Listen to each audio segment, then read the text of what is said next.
Hello everyone, SirMonkeySuit or Zappy here, back again with Kuroko no Basket. Yes, we are picking up this show, from obviously where we left off, which was episode 2, because after reacting to those 2 episodes, it went on a hiatus. Now, the reason for that was because back when I was reacting to these, this show, I was actually using Vimeo as a platform to upload my reaction highlights. Now, obviously, since then, my Vimeo account got taken down and I had to transfer everything over to Dailymotion.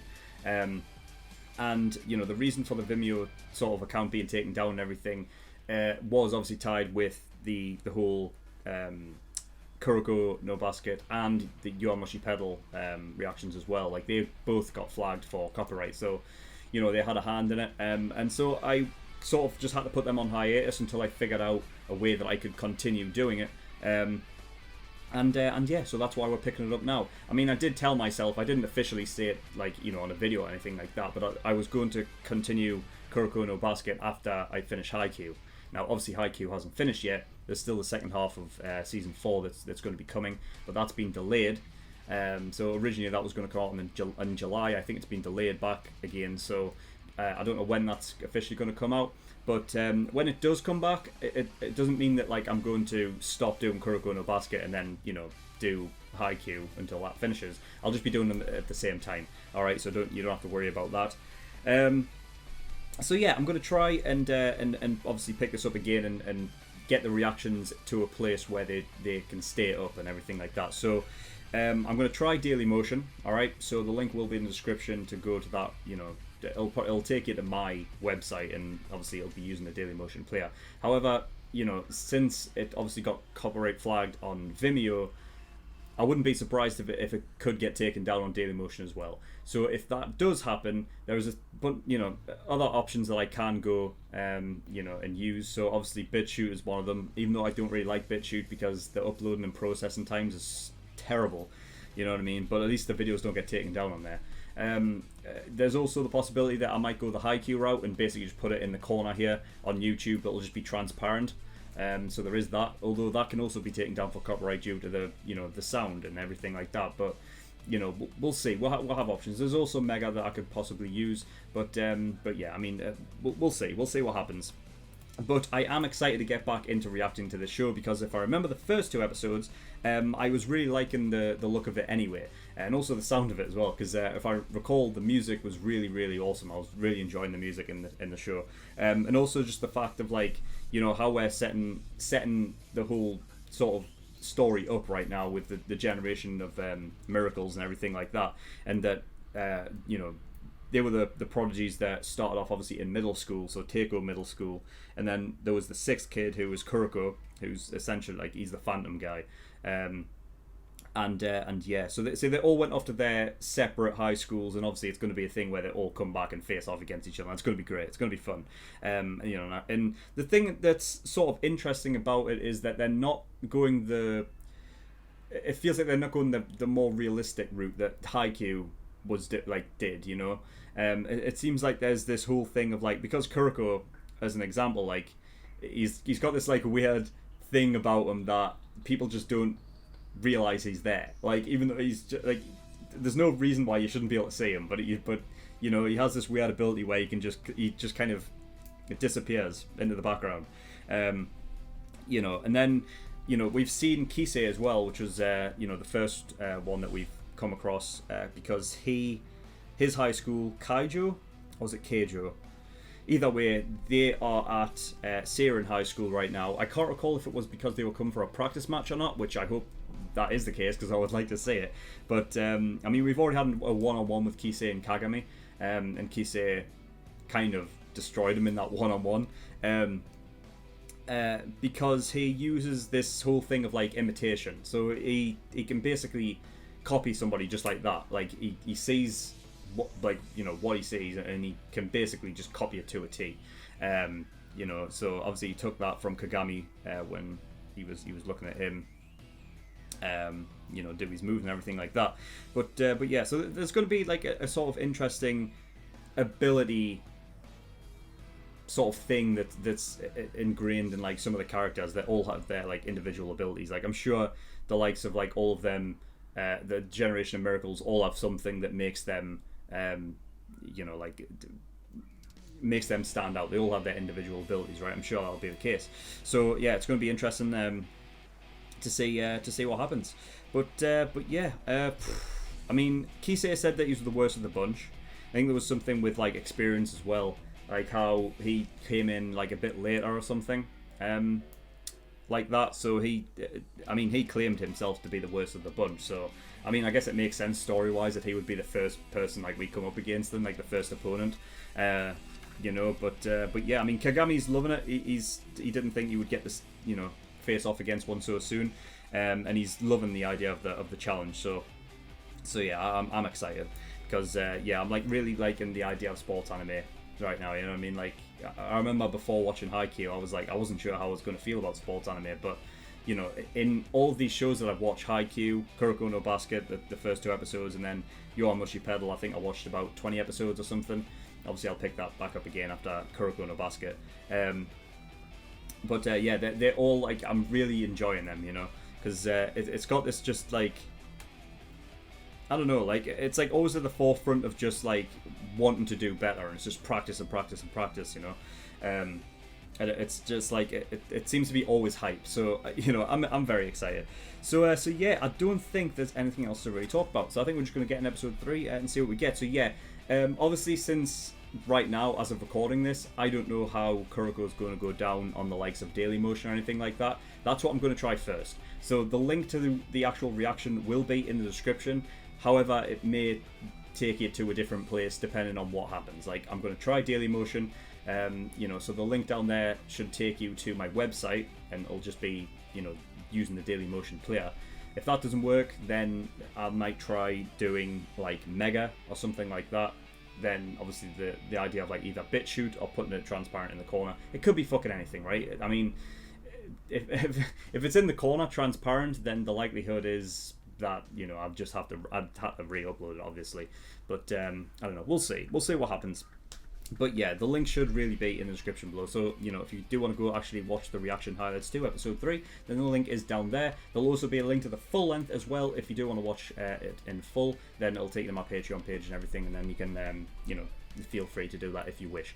But yeah, nothing else to really talk about, so we're going to get in episode 3 and see what we get. So without further ado, let's go.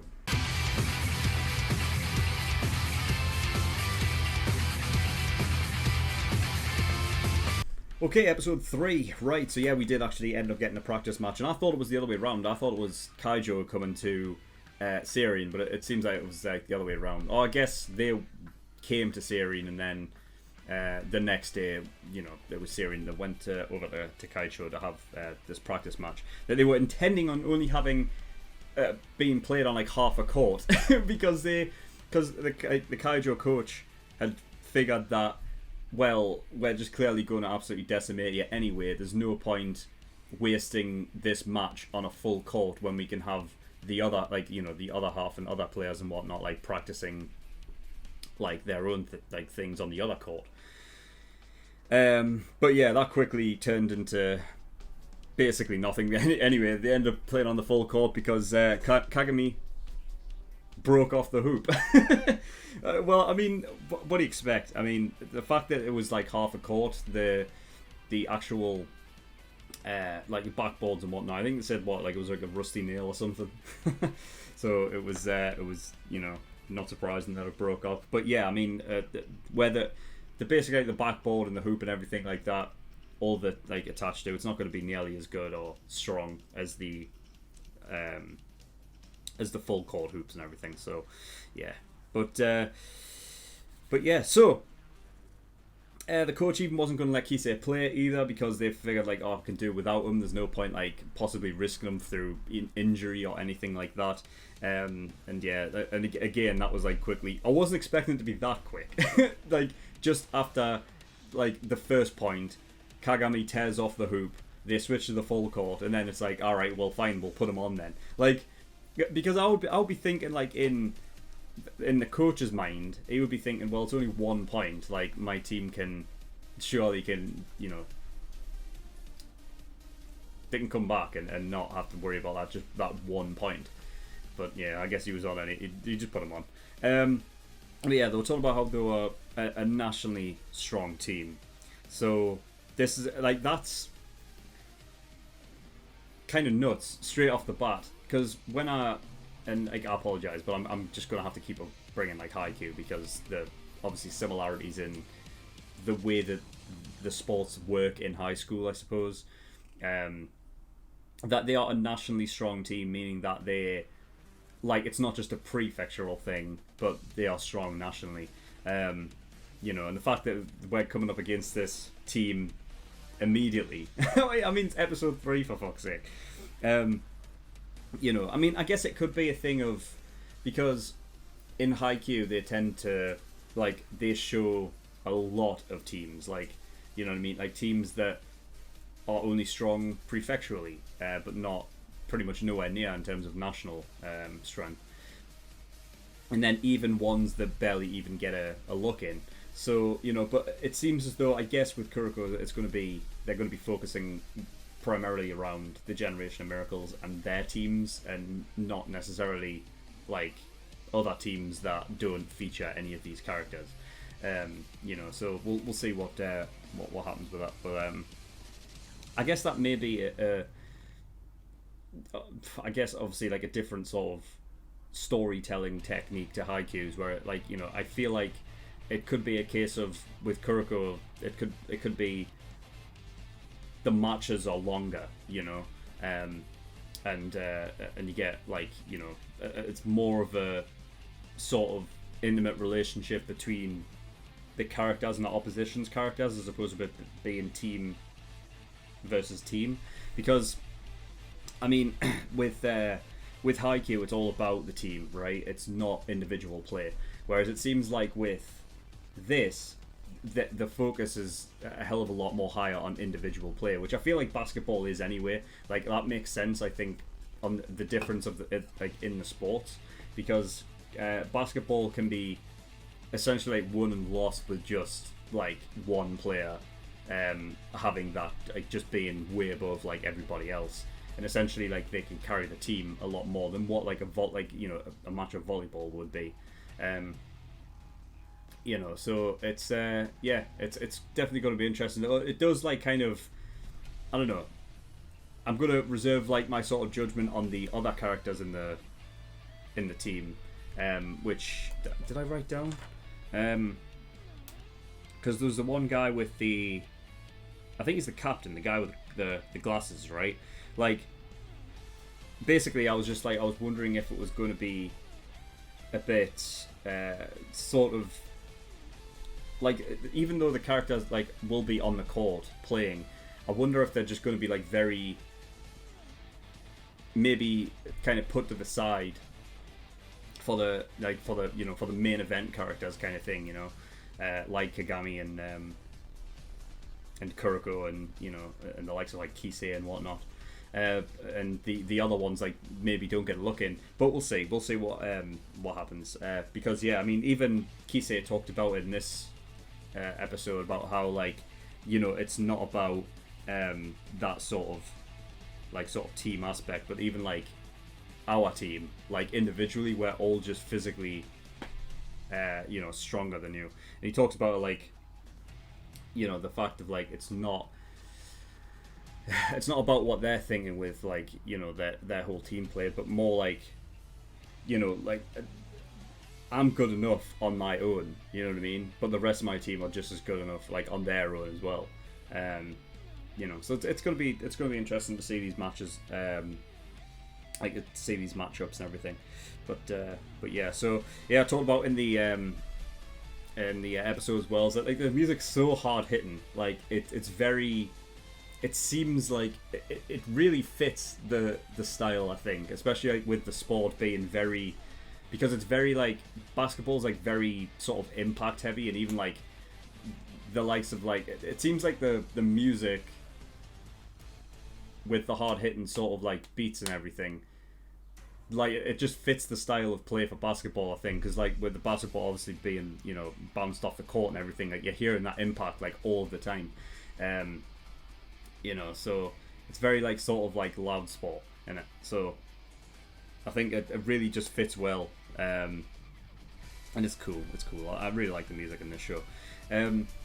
And yeah, with the likes of Kisei, and I think his name's Kasamatsu. It's very Oikawa in Iwaizumi, isn't it? it's very much like that. You've got Kasamatsu, who is so much like Iwaizumi in the fact that he's just pissed off with the way that Kisei acts, like if it's in regards to girls or anything like that, or the way that he's like sort of, because I mean Kisei, similar to Oikawa, is very much that style, that tropey character of he's very like happy-go-lucky, and he's like sort of jokey in the way that he like he says things, and but like he has like a switch that he turns on when he can just like it turns into like a serious thing, and he has that, and even like in the early part of this episode, Kuroko picked up on it. It's like, stop being sarcastic, like I can see right through you kind of thing, you know what I mean, like you're putting on this sort of this like jokey whatnot face, but just say what you kind of really mean. So yeah, it's very Oikawa in that respect. So yeah, these two are just like that. But I don't know. I'm finding myself liking Kisei, because like I love the fact that he gets so proud of people praising Kuroko, and he's like, yeah, right, I know, right. he loves it. It's kind of like, it's like he has so much like admiration for Kuroko that, and obviously he was talking about last episode, like in episode 2, about how them two were basically like bullied or whatever, and then Kuroko came back with like such a straight response, basically, and that didn't happen to me. But like the idea that like it seems as though Kisei does like bring up the fact that like they were basically like best buds, and everything. So I think he's a nice character. I quite like him. So yeah, there was also talk as well, like when they were on the bench, Kisei was talking about how it's not, his lack of presence isn't magic. So yeah, like I was even talking about that obviously in the pre-discussion about how like it seems like there's a less of a thing on realism and more of like there's like seemingly some ability stuff going on. But Kisei says that the lack of presence isn't like legitimate magic. It's just that he's using misdirection as a way to lead you on to think that what I mean, like you're focusing on something else, you're forgetting that I'm here. So yeah, I mean, in a way, it's kind of like what magicians do, isn't it? I mean, that's the whole thing of like what magicians do. There, so yeah, I mean, Kuroko he's big on the observation thing. He's looking and always observant to see what where he can, I suppose, misdirect someone.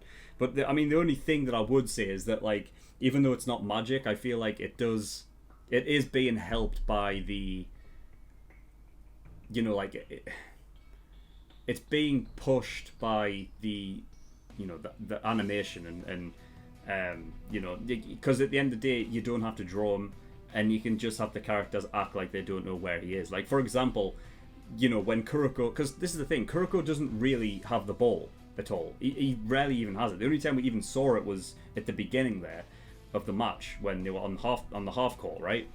Because he came out of nowhere and he actually held onto the ball. But really, his like the way that he actually plays, he doesn't really have time on the ball. He's like, you pass to him and he immediately like shoves it to a, like, you know what I mean, like pretty much directly to Kagami every time. But he like basically pushes the ball on. He doesn't really hold on to it. So he's not on the ball all that much. So when I'm thinking that, if it's a whole thing of he's he's using misdirection, how is he doing that when he's off the ball? You know what I mean? Because Kisei even told, like, he gave an example of the ball, right? You're watching the ball. But it's not really Kuroko that is controlling that, because he's not on the ball when, so what is he using to misdirect? Surely that isn't really Kuroko's ability to use that more than it is the other team just not paying attention to him, And I think that's like what it is. It's like, it's almost like in this one match, it's like being figured out immediately that because I mean now they know that you know they're basically they can counteract that now, and they know that the ball's going there. You know what I mean? Because they're looking at Kuroko. So it's just like yeah, I mean, so in one sense it's like it's not really magic, of course, like not to them the characters, but like from a viewer perspective, like obviously it's being helped by the fucking the rule of cool, or like because the story says that he just comes out of nowhere, then he does. But because that's the only thing is like I'm just wondering like if it is really misdirection. It's not really, because he's never really on the ball, so he doesn't have that's the mistake of the opposition not looking where the opponents are, essentially. So yeah. Yeah, so Kuroko also brought up like that the Kaijo also have a weakness, and that I don't know if that is what Kagami figured out, if because Kuroko never mentioned it when he was on the bench. He just said that they have a weakness, and he said, well, I'm not really sure if it's a weakness, but Kagami at the end there basically pointed out the fact that he does have a weakness, and that it's Kuroko, because Kise's ability to essentially just copy what the opponent's done, but then do it better or whatever, is something that can't be done for Kuroko, because Kuroko's whole thing is that his lack of presence. It's like an invisibility kind of thing, and you can't see his like invisible style, therefore you can't copy it. I mean, he's right in that regard, but I wonder how this is going to take effect really, because what I'm thinking is like, with Kuroko not being that kind of player to like shoot the ball, like he's very support heavy, and like I said, he just like basically takes the ball with its momentum and forces it in a different direction, right? That Kise wouldn't really benefit from copying that anyway, because he's the one scoring the points, so although that being said, that could be the thing. Like, it could be a case of Kuroko's able to do this because of the way that he plays, but you have nobody on your team that can copy him, and obviously you're not going to be the one that's able to copy him anyway, because you can't kind of grasp what it is that he's doing. And also you would just have to have like another person there waiting in the wing, like Kagami, but obviously on the opposition team to score the point or whatever. So maybe that is what it is. Like, Kagami's like, in a way that's really cool from Kagami, because that he's like straight up front saying that like, all right, I can't beat you on my own, but with him I can. So yeah, it's going to be interesting. I imagine then in episode 4 there's going to be a thing that like Kuroko is able to pull something out that the opposition team can't do, and therefore Kise can't copy it. So yeah, we'll see what happens with that. But yeah, cool episode. So yeah, I can't wait to get into the next episode and get this continuation of this match and see what happens. I mean, this is the thing, is like, I don't know if it's going to be a case of Seirin winning it though. That's the thing, because I mean, with it being episode 4 this early on, immediately beating a Generation of Miracles like right off the bat, I don't know. I really don't know, because it's not like Haikyuu, where like with Haikyuu they had the match against Seijo, right, the practice match, and they ended up winning it, but Oikawa wasn't there for like the very vast majority of the game. He was only there for like a couple points, right? Maybe even 1 point. But so with Kise being there the whole game, I don't know. I feel like Kaijo's going to win, and also with their whole team being considered nationally strong, and Seirin not really. I don't think they said that.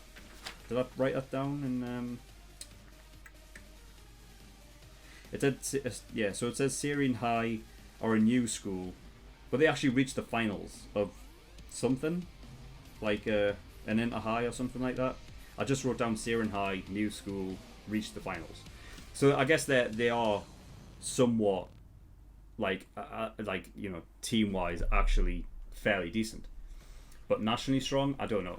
So we'll see what happens. And also with Kuroko saying that he's kind of reaching his limit, yeah, I feel like Kaijo will end up winning it.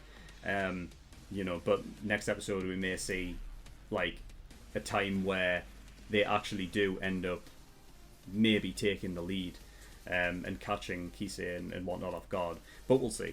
But yeah, that's all I've got. So thank you for watching. In the description below, I've linked to certain things. One of them is the Discord, so you can get yourself over there if you wish. And I also have a Patreon page as well. So if you do want to support me on Patreon, that would be very much appreciated. There is a bunch of different tiers and rewards, such as the early access tier. $5 a month gives you access to shows a week early, and Kuroko no Basket will be like that. Okay, so if you want to gain access to episode 5 and 6, obviously episode 4 will come out the same day as this, you know, but after you've watched episode 4 you can go get access to episode 5 and 6 immediately if you're an early access tier patron.